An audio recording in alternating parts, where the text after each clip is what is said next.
നമുക്ക് താനൂരിലേക്ക് കൂടി പോകാം. സോണൽ കൃഷ്ണയുണ്ട്. സോണൽ, മന്ത്രി വി അബ്ദുറഹ്മാൻ അവിടെ നിന്ന് മാറിയതിൽ പിന്നെ തിരൂരിലേക്ക് മാറിയതിൽ പിന്നെ അവിടെ ഒരു സ്ഥാനാർത്ഥിയെ കണ്ടെത്തുക എന്നതാണ് വലിയ പ്രതിസന്ധിയായി മാറിയത്. ലീഗ് നേതാവിനെ എത്തിക്കാനാണോ ഇപ്പോൾ ശ്രമം? LDF-ൽ ആരെയും കണ്ടെത്താനാകാതെ ലീഗിന്റെ ജില്ലാ സെക്രട്ടറിയുമായി ചർച്ച നടത്തിയെന്നുള്ള വിവരങ്ങളാണല്ലോ ഇപ്പോൾ വരുന്നത്. തീർച്ചയായിട്ടും വിനീത, അബ്ദുറഹിമാനെ താനൂരിൽ നിന്ന് തിരൂരിലേക്ക് മാറ്റിയതിന് പിന്നാലെ ലീഗിന്റെ ജില്ലാ സെക്രട്ടറിയെ ലക്ഷ്യമിട്ടാണ് LDF ക്യാമ്പ് നീങ്ങുന്നത് എന്നുള്ളതാണ് ഏറ്റവും പ്രധാനപ്പെട്ട കാര്യം. VKM ഷാഫിയെ ഇതിനോടകം തന്നെ VKM ഷാഫിയുമായി ചർച്ചകൾ നടത്തിയിട്ടുണ്ട്. പക്ഷേ കൈകൊടുക്കാൻ ഷാഫി ഇതുവരെ തയ്യാറായിട്ടില്ല എന്നുള്ളതാണ് നമുക്കറിയാൻ സാധിക്കുന്നുള്ളത്. നമ്മൾ ഷാഫിയുമായി ബന്ധപ്പെട്ടപ്പോൾ പറഞ്ഞത് മത്സരിക്കുന്ന കാര്യത്തിൽ ഇപ്പോഴും ഒരു തീരുമാനമായിട്ടില്ല, വലിയ ഓഫറുകളൊക്കെ മുന്നിൽ വെച്ചിട്ടുണ്ട്.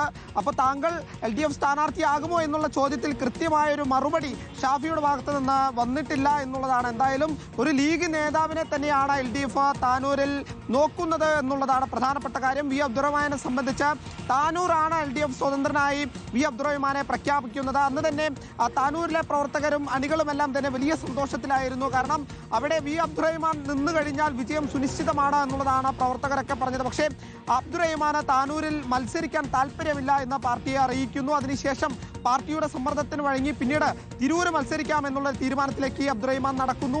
അങ്ങനെ പാർട്ടി അബ്ദുറഹ്മാന്റെ തീരുമാനത്തിന് വഴങ്ങി തിരൂര് മത്സരിച്ചോളൂ എന്നൊരു അഭിപ്രായത്തിലേക്ക് എത്തുന്ന സാഹചര്യമാണ് ഉണ്ടായത്. അപ്പോഴും താനൂരിൽ ആരെന്നൊരു ചോദ്യം നിന്നിരുന്നു. എന്തായാലും ഷാഫിയുമായുള്ള ചർച്ചകൾ ഇപ്പോഴും പുരോഗമിക്കുകയാണ്. ഷാഫി അല്ലെങ്കിൽ പിന്നീട് ജില്ലാ സെക്രട്ടേറിയറ്റ് അംഗം ജെയിനിലേക്ക് എത്തും എന്നുള്ളതാണ് വിനീത നമുക്കറിയാൻ സാധിക്കും. വള്ളിക്കുന്നിന്റെ കാര്യത്തിൽ തീരുമാനമായോ സോണൽ?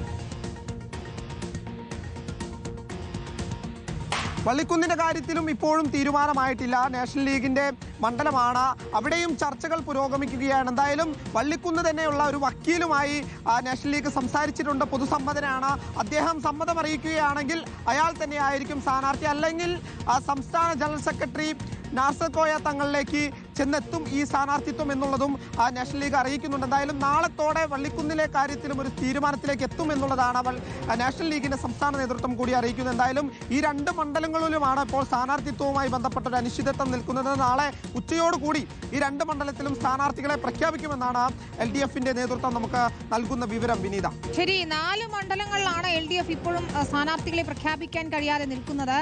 അതിൽ ആദ്യത്തേത് തിരുവനന്തപുരം സെൻട്രലാണ്, രണ്ടാമത്തേത് കാസർഗോഡാണ്, മൂന്നാമത്തേത് വള്ളിക്കുന്നാണ്, നാലാമത്തേത് താനൂരാണ്. ഏതായാലും ഇന്ന് വൈകിട്ടത്തോടുകൂടി ഒരു ചിത്രം വ്യക്തമാകുമെന്നാണ് മനസ്സിലാക്കുന്നത്. ഇന്ന് പക്ഷേ തിരുവനന്തപുരം സെൻട്രലിൽ സ്ഥാനാർത്ഥി പ്രഖ്യാപനമില്ല, അനിശ്ചിതത്വം തുടരുക തന്നെയാണ്.